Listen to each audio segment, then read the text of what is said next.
नमस्कार दोस्तों, मैं हूं शिवराज और आप सुन रहे हैं हॉरर पॉडकास्ट मेरे यानी शिवराज के साथ। सभी दोस्तों को मेरा नमस्कार। मैं नितिन कुमार आप सभी के लिए एक और नई आप बीती शिवराज जी के माध्यम से सुना रहा हूं। यह कहानी मेरी बहन की है। गोपनीयता की वजह से मैं उसका नाम और जगह का नाम यहां नहीं बता पाऊंगा। वो मेरे किसी रिश्तेदार की बेटी है और वो उम्र में काफ़ी छोटी होने और हम भाइयों में कोई बहन न होने की वजह से बहुत ज़्यादा लाडली भी है। उसे मैं यहाँ छोटी इस नाम से ही पुकारूंगा। बात आज से लगभग 5 या 6 साल पुरानी है। तब वो स्कूल में पढ़ा करती थी। नवरात्रों के बाद की बात है। उसके स्कूल के कुछ बच्चों का ग्रुप टीचर्स के साथ किसी जगह कैंपिंग के लिए जाने वाला था। कुछ 15 से 20 बच्चे और 6 टीचर्स। घर से उसे जाने के लिए बिल्कुल परमिशन नहीं दी जा रही थी, पर फिर भी वो घर वालों को मना कर परमिशन फॉर्म पर सिग्नेचर करवा के कैंपिंग के लिए अपने स्कूल ग्रुप के साथ चली गई। उस दिन उन्होंने जगह जगह बहुत घूमा और रात के समय कहीं पर कैंपिंग के लिए रुक गए। वहां देखा तो और भी बहुत से स्कूलों के बच्चे और टीचर्स भी अलग अलग जगह से आए हुए थे। सबके कैंपिंग का अपना अपना दायरा था। रात में खाना खाने के बाद छोटी अपनी 3 सहेलियों के साथ भूतों की आवाज़ें निकालते हुए सबके कैंप के पास जा जाकर सभी को डरा रहे थे। सभी मस्ती कर रहे थे। पर कुछ देर बाद बीच रात में एक लड़की उनके पास आ गई और बोली, मुझे भी तुम्हारे साथ खेलना है। तब उन्होंने उससे पूछा, क्या तुम दूसरे स्कूल की हो? तो उसने बस हाँ में सर हिलाया। फिर क्या था, सब आपस में मस्ती करते रहे। पर टीचर्स के डांटने पर वो चारों भी अपने कैंप में सोने चली गई। पर वो 5वीं लड़की कब कहाँ चली गई उन्होंने देखा ही नहीं। उन्होंने सोचा कि टीचर्स की डांट सुनकर वो लड़की भी अपने कैंप में चली गई होगी। उसके बाद छोटी जब घर आई तो कुछ दिन बाद उसका बर्ताव घर में बदला हुआ था। उसकी मम्मी बताती थी कि वो चुपचाप बैठी रहती है, ज़्यादा बात नहीं करती, कभी कहीं खोई हुई लगती है, खाना समय से नहीं खाती और उसे हमेशा बुखार रहता है। रात बार बार डर के उठ जाती है। अब बात ऐसी है कि छोटी और उसकी मम्मी उनके घर में अकेले रहते हैं। उसके पिता की नौकरी बाहर जिले में है और भाई भी दूसरे शहर में पढ़ाई करता है। ये बातें वो मुझसे अक्सर शेयर किया करती थी, तो मैं कहता था कि शायद वो बीमार होगी या फिर कैंपिंग के समय किसी के साथ झगड़ा हुआ होगा। पर उसकी मम्मी का कहना था कि ऐसा उन्हें नहीं लगता। ऐसा मुनासिब भी था क्योंकि छोटी बहुत ही चुलबुली, खुश मिजाज और बातूनी है। मैं भी दिवाली की तैयारियों में लगा हुआ था, तो इसलिए मैं उनके घर जा नहीं पाया। मैंने उनसे कहा कि मैं दिवाली के बाद भाई दूज के दिन घर आ जाऊंगा। ऐसे ही समय बीता और भाई दूज के दिन मैं कुछ दिन ठहरने के मन से उनके घर चला गया। पर उस वक्त छोटी में मैंने कोई अजीब बात नहीं देखी। बस उसके आंखों के आसपास काले घेरे पड़ गए थे और वो कमज़ोर लग रही थी। बाकी उसका व्यवहार एकदम सामान्य था। मैंने उसे छू कर नहीं देखा था और ना ही उसकी ऐसी कोई जांच की थी। बातों ही बातों में मुझे छोटी की मम्मी ने बताया, ये कुछ दिनों से घर में किसी के होने की बात कर रही है। कभी कहती है कि घर के हॉल में कोई है, कभी छत में कोई है। अब ये पूजा पाठ भी नहीं करती। शाम होने पर जब मैं दिए जलाती हूँ तो ये मुझे दिए नहीं जलाने देती, जबकि हर दिन छोटी बिना बोले सुबह शाम पूजा पाठ और दिया बत्ती कर दिया करती थी। मैंने छोटी को बुलाकर पूछा तो उसने मुझे ये बताया, भैया एक रात की बात है, मैं मम्मी के बाजू में सो रही थी, तब बिजली चली गई थी। सारे घर में अंधेरा था। किसी की शुकशुकाहट की आवाज़ से मेरी नींद खुल गई। अचानक मुझे कहीं से घुंघरुओं की आवाज़ आने लगी। शुकशुकाहट और पायल की आवाज़ लगातार आती रही। वो आवाज़ जैसे मुझे नींद से जगाना चाहती हो। मैं एक करवट सोई हुई थी। मैंने टटोलकर अपना फ़ोन उठाया और फ्लैश लाइट जलाई तो हल्के उजाले में देखा कि अलमारी के ऊपर एक औरत बैठी थी। उसके बाल उसके चेहरे पर थे। वो काली साड़ी में अलमारी के ऊपर दोनों हाथ आजू बाजू रखे और पैर नीचे लटकाते हुए पैरों को हिला रही थी। मैंने लाइट जब उसकी तरफ की तो वो हंसते हुए अलमारी से नीचे सीधे मुझ पर कूद गई। मैं चीख पड़ी और मैंने डरकर मम्मी को जगाया और उसे सब बताया। तो मम्मी ने कहा कि शायद मैंने कोई सपना देख लिया होगा। कुछ देर बाद बिजली वापस आ गई और मैं मम्मी से सटकर सो गई। मैंने छोटी के घर की और उसकी पूरी जांच की, पर घर में किसी भी गलत शक्ति के होने का कोई संकेत नहीं मिल रहा था। छोटी पर भी किसी तरह का प्रभाव दिखाई नहीं दिया। फिर भी मैंने उनके घर की अपने तरीके से शुद्धि कर दी। मैं वहां कार्तिक दशमी तक रुकने वाला था। क्योंकि एकादशी को हमारे मंदिर में बड़ी पूजा होती थी तो वापस मंदिर आना पड़ता। मुझे अभी भी पूरी तरह से याद है कि दशमी की रात मैं उनके घर में ही एक कमरे में सोया हुआ था और मेरी आदत है कि मैं कम से कम उजाला रख के सोता हूँ। शायद आधी रात हो चुकी थी। मुझे उनकी घर के छत में किसी के दौड़ते हुए पैरों की आवाज़ आ रही थी और वही आवाज़ सुनकर मेरी नींद खुल गई। मैं करवट से सीधा होकर लेट गया और एक झपकी ही लगी होगी, तभी सीने पर वजन महसूस होने लगा। मैं हिल नहीं सकता था, कुछ मुंह से बोल नहीं पा रहा था। अचानक कोई मेरा गला दबाने लगा। हल्की खुली आंखों से देखा तो वो एक औरत थी, जिसके बाल उसके चेहरे से लटकते हुए मेरे मुंह के सामने गिर रहे थे। उसके खुरदुरे हाथ और पैने नाखूनों की रगड़ मैं अपने गले में महसूस कर पा रहा था। उसके हाथों का स्पर्श बर्फ की तरह ठंडा था। वो मेरे गले को दबोचे हुए मेरे सीने पर बैठी हुई थी। मैं झटपटाना चाहता था पर हिल नहीं पा रहा था। वो बार बार गले पर पकड़ मजबूत करती थी और फिर अपनी पकड़ ढीली कर देती। उसके मुंह से बस इतनी ही आवाज आ रही थी। वो मुझे थोड़ा सांस लेने देती और फिर गला जोर से दबा देती। मैंने अपनी इष्ट काली माँ का स्मरण किया और बहुत ज्यादा कोशिश कर टूटी फूटी आवाज में ही पुकारा, माँ। तभी एक दृश्य देखा। वो माया थी या सत्य मैं नहीं जानता, पर मैंने अपनी बोझल आंखों में ही एक अद्भुत दृश्य देखा कि उनके घर के मुख्य दरवाजे से उनका शरीर ऊंचा, पुष्ट और बलवान था। वो हॉल से गुजरते हुए कमरे को पार करते हुए उस जगह तक चली आई जहां मैं सोया हुआ था।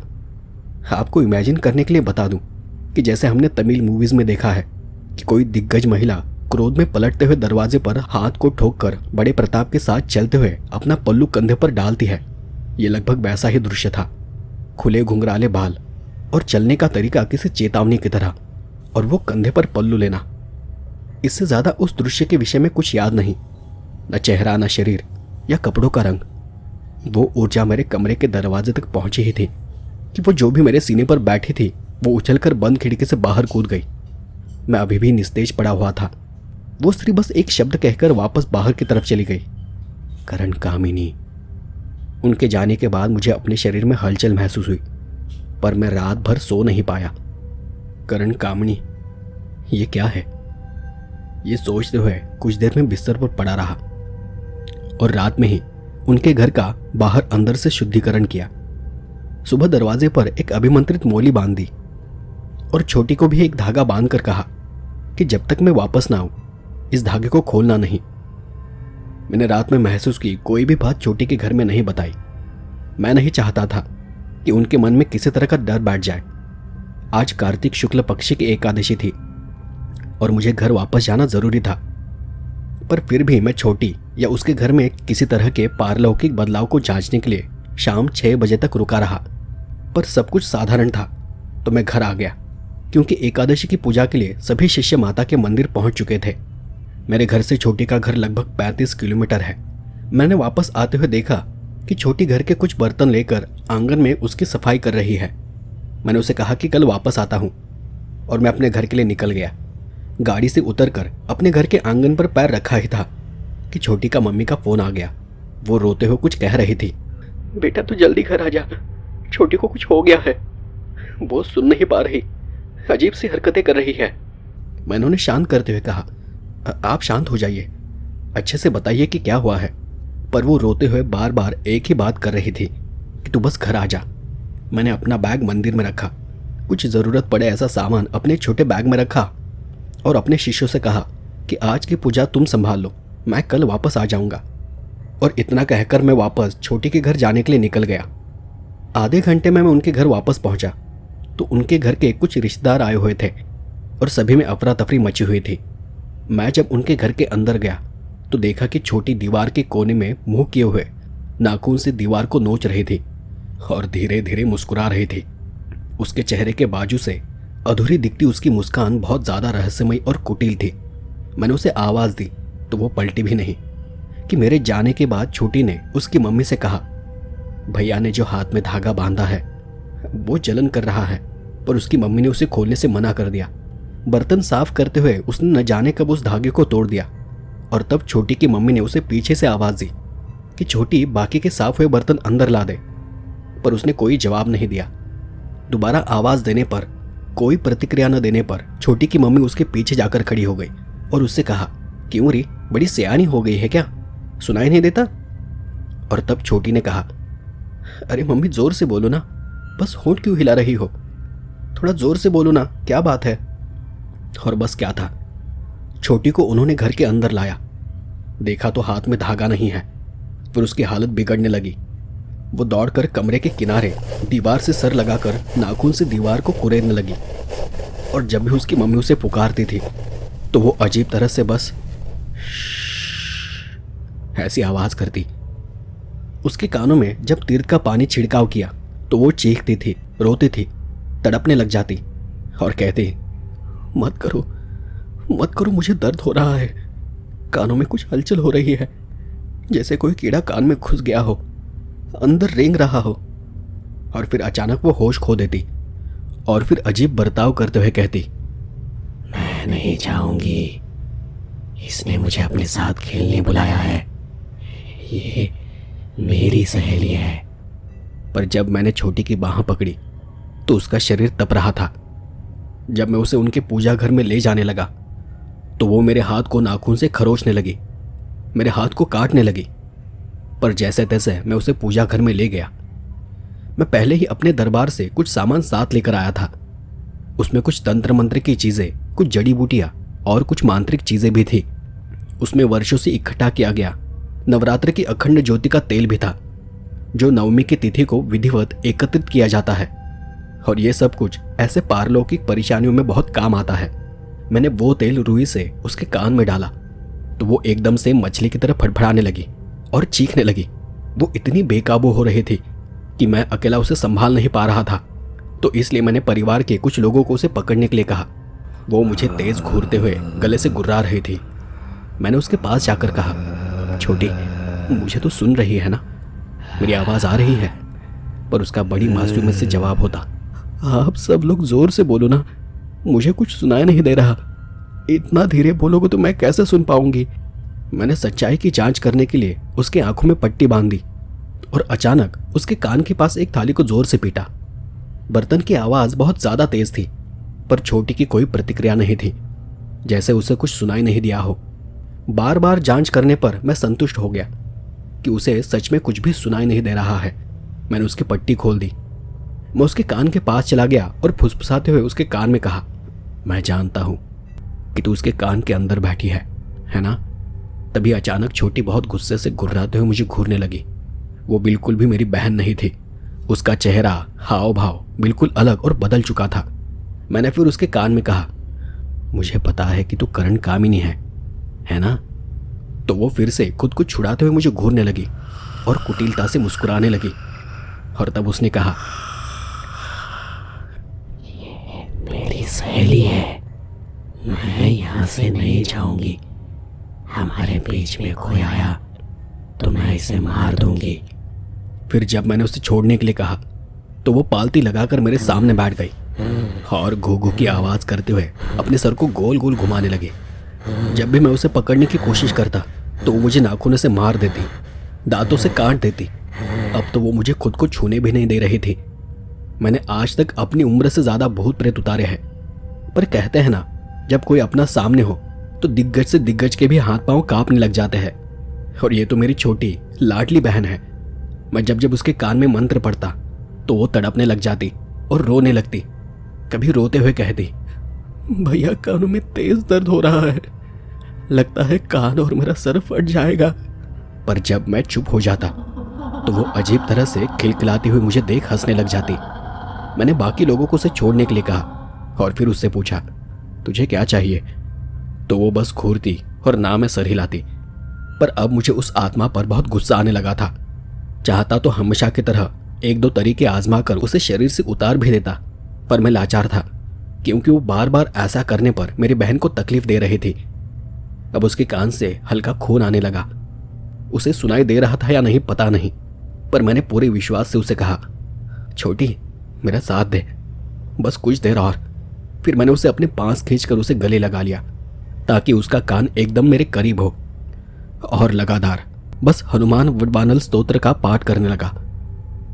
पाठ करते ही वो जोर से चीखती मुझसे खुद को दूर करने के लिए जोर लगाती। कभी मुझे नाखूनों से खरोचती तो कभी काट लेती, कभी जोर जोर से मारती और पीटती थी, पर फिर भी मैंने उसे दूर नहीं होने दिया। लगातार पाठ के बाद अचानक वो बेहोश हो गई और मेरे कंधे पर ही गिर पड़ी। मैंने उसे बेड पर लेटा दिया तो महसूस हुआ कि उसे और तेज बुखार आ गया है, पर मैं ये जानता था कि किसी भी तरह की आत्मा का आवेश उतरने के बाद कुछ देर के लिए बुखार आ जाता है। और उसके बाद मैंने होम हवन करके उनके घर का शुद्धिकरण करवाया और एक दिन पहले जो मेरे साथ हुआ था वो उन सभी को बताया। मैंने उन्हें कहा कि मैंने इसलिए छोटी के हाथ में धागा बांधा था ताकि वो आत्मा शरीर पर हावी न हो, पर तब छोटी की मम्मी ने मुझे बताया कि उसे धागा बहुत जलन कर रहा था, तो शायद उसने धागा खोल दिया हो। उसके कुछ देर बाद छोटी नींद में ही अजीब तरह से बड़बड़ाने लगी, तो मैं उसके सिरहाने बैठकर बजरंग बाण का पाठ करने लगा और उसके थोड़ी देर बाद ही वो अचानक से उड़ गई। उसने मुझे बताया कि छोटी को वही लड़की फिर से दिखाई दी थी जो कैंप में उसे मिली थी। कोई जंगल था जहां वो उसके पीछे दौड़ रही थी। फिर उसका रूप बदल गया। वो उसी औरत की तरह दिखने लगी थी जैसे उसे वो उस रात दिखाई दी थी, पर अचानक एक पेड़ से एक बड़ा सा बंदर आया और उस औरत को मुंह के बल नीचे गिरा दिया। उसकी पीठ पर चढ़कर उसके सर पर मार मार कर जमीन के नीचे धंसा दिया और फिर छोटी की तरफ देखकर कहा, अब तू जा, अपने घर चली जा। और तब छोटी अचानक से उठकर बैठ गई। उसका बुखार भी उतर चुका था। फिर भी मैंने रात भर उसकी निगरानी की और तब जाकर महसूस हुआ कि अब सब कुछ नॉर्मल है। मित्रों, जैसे अलग अलग मसानियां होती है, जैसे पेट की मसानी हड्डी को मसानी गूंगी कहते हैं, वैसे ही तरह तरह के कामन या कामिनी होते हैं जो आंखों, नाक, कान, सर, कंधे, पैर जैसे अंगों पर बैठ जाए तो वो पीड़ित को परेशान कर देती है। मैंने शिवराज जी के माध्यम से एक मित्र की कहानी और सुनी है जिसमें एक मित्र के माताजी के कंधे पर चुड़ैल जैसी कोई आत्मा बैठ जाती है और ऐसी बला को हमारे क्षेत्र में कंधा कामनी भी कहते हैं। मेरी अगली कहानी तुति कामन पर आधारित है जिसे छोटी कामन भी कहते हैं। तुति कामन भूमिगत धन की रक्षा करने वाले बच्चों का भूत होता है जिसकी बलि देकर धन की रक्षा के लिए उसे रखा जाता है। मैं जल्द ही अगली बार वो कहानी शिवराज जी के माध्यम से फिर से सुनाऊंगा। तब तक के लिए धन्यवाद। तो दोस्तों, ये थी आज की एक कहानी। आशा करता हूँ आपको ये कहानी पसंद आई होगी। और जैसा कि मैंने कहा था कि मैं 2 कॉम्पिटिशन वीडियो ला रहा हूँ, तो एक वीडियो तो मैंने पहले ही अपलोड कर दी है और दूसरी वीडियो आने वाले रविवार या सोमवार को अपलोड हो जाएगी। और अगर हो सका तो अगले हफ्ते फिर से एक छोटी कहानी लाने की कोशिश करूँगा। बाकी रेगुलर कहानियाँ जल्द ही आनी शुरू हो जाएंगी। आपके सहयोग के लिए आपका धन्यवाद। जल्द ही मिलते हैं बड़ी कहानी के साथ। तब तक के लिए धन्यवाद।